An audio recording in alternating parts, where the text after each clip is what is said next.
Good evening mga ka-skilled. Ito nga magpapalit tayo ng water filter. Yung papalitan natin is first stage water filter. Yun yung cotton filter, yung nagsasala ng 5 micron sediments. Reminders lang mga ka-skilled na naka-off yung valve ng tubig. Tapos make sure na napindot nyo yung pressure release valve, yung kulay pula sa itaas ng filter housing para ma-release nyo yung pressure ng tubig para madali nyo lang matanggal yung filter.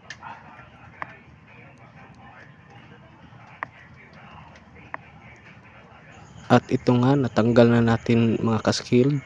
Papakita ko sa inyo kung gaano kadumi yung filter. Ang filter kulay puti yan ha, kulay puti, naging brown na dahil sa putik. Ang rason kung bakit papalitan natin ay dahil sa sobrang dumi. Tapos yung water supply hindi na makalusot sa second stage papuntang water tank.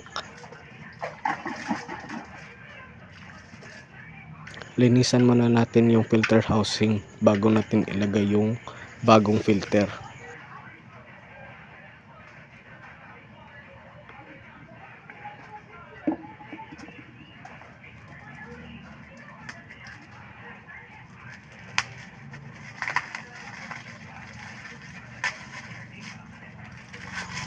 Ito yung bagong nabili nating sediment filter mga ka-skilled.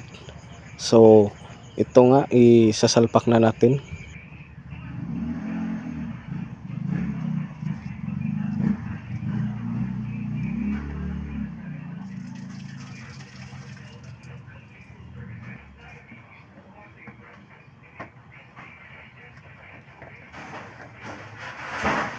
Yan, nakabit na natin mga ka-skilled. So ganyan lang kadali ang pagpalit ng water filter.